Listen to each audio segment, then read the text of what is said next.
Welcome back to the Wicker Basket Homestead. Tonight I'm doing something a little bit different. I'm inside and I'm going to be getting some seeds started for a fall garden crop.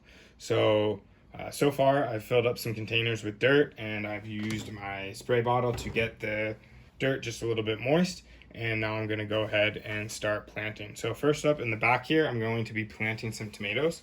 I have some pots that have a little water reservoir on the bottom that helps prevent water from spilling out everywhere, but it also helps keep the dirt a little bit moist, so you don't have as much evaporation. You could also do something like this, a pot that has holes in the bottom, even reusing pots that you got plants in earlier this year. But I'm going to use these pots, and then after I have a little bit of a tomato plant, I'm going to put those out front just in a sunny spot on a patio. So I'm going to be planting a orange hat tomato. This is a variety that's a determinate, so that just means that it is going to grow a set amount of fruit. It doesn't keep growing. Basically, it gets the fruit, it ripens, all of them around the same time, and then it is done for the season. So this takes about 60 days to ripen. I just had looked that up online, and I think that is after the fact of when they have the length of time to germinate, but pretty quick variety. So I just am grabbing a seed here, going to pop it in this little hole that I had made, and then just cover it up very slightly and use my mist bottle to just spray the tops and get that moist. After the video, I'm probably going to take these pots out of this tray and then put the tray actually over the top, and that'll act as a humidity dome for those tomatoes, as plants generally like to have a little bit higher humidity while they're germinating. So next up here in the front, I have some plastic containers. These just had spinach or salad mixes that we had previously bought from the store, and figured I'd reuse these. They're pretty nice because, again, they have this lid, so that will act as a humidity dome and help keep the humidity up and help the seeds germinate. For these, I'm going to be planting some greens. So I have two different types of basil, Italian large leaf basil, and then a Thai sweet basil.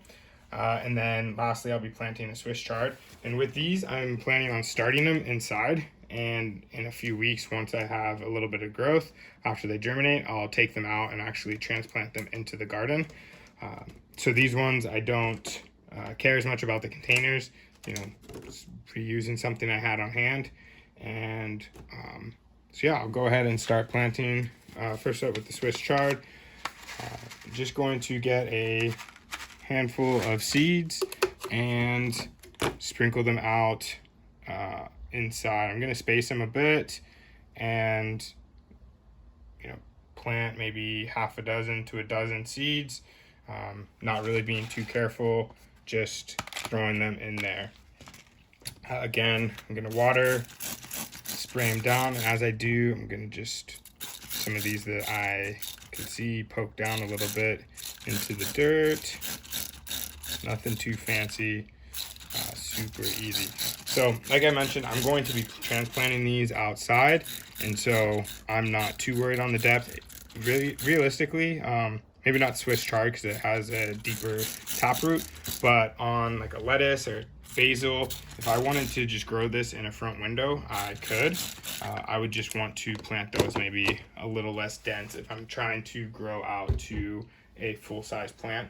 If I'm going to just do like a baby green, then those could be planted pretty tight still, because as they grow, you'll be trimming them back and harvesting.